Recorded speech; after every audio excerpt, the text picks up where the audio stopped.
ఈ కోవేట్‌లో మన డ్రైవర్‌లకి తలకాయ పోటు రప్పించే బచ్చేగాడు ఒకడుంటాడు ప్రతి కొంపలో. ఆ కేటగిరీకి సంబంధించినోడు వీడు. డైలీ ఏమైందంటే, మా సార్ వాళ్ళ పిల్లల్ని మొత్తం ఐదుగురిని ఒకళ్ళెనకాల ఒకళ్ళని సిటీ బస్సులో ఎక్కించి దింపినట్టు ఒక్కొక్కరిని ఒక స్టాప్‌లో దింపుకుంటూ వెళ్ళేవాడిని.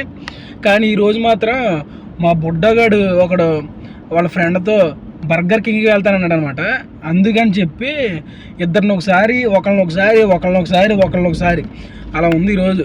డ్యూటీ అంటే ఒక్కోసారి తలపోటు వచ్చేది వీళ్ళతో పాటు మనకి. వీడు ప్రతిరోజు స్కూల్ వదలగానే నేరుగా వచ్చి నా కారు ఎక్కడు, అటు ఇటు వెళ్ళి పెత్తనాలు చేసి మరి వస్తాడు. ఈ లోపు ఈ మిగతా నలుగురు నా మీద అరుస్తారు, ఎందుకు లేట్ అయింది, ఎందుకు త్వరగా రావట్లేదు అని చెప్పి. వీడు ఎలాంటోడు అంటే వీళ్ళ అమ్మ బాబు మాట వినడు, టైం స్కూల్కి వెళ్ళడు, స్కూల్ నుంచి టైంకి రాడు. అదే కాకుండా వీళ్ళ అమ్మ బాబుకి చెప్పకుండా అక్కడికి వెళ్ళాలి ఇక్కడికి వెళ్ళాలి కారు స్టార్ట్ చేయని చెప్పి నన్ను ఇరికింతాడు. వీళ్ళు ఎంత తలకపోటు రప్పించినా వీళ్ళని ఏం అనడానికి ఉండదు, తిట్టడానికి ఉండదు, కసురుకోవడానికి ఉండదు. ఏమైనా అన్నామంటే తిరిగి మళ్ళీ మనకు దోలు తీర్చేస్తారు. వీళ్ళు మామూలుగా ఉండదు. ఇంకా ఒకసారి వీళ్ళు పెట్టే టార్చర్కి ఇచ్చి ఈయన అమ్మ జీవితం అన్నీ ఇంటికి వెళ్ళిపోవాలి బాబు అనిపిస్తుంది.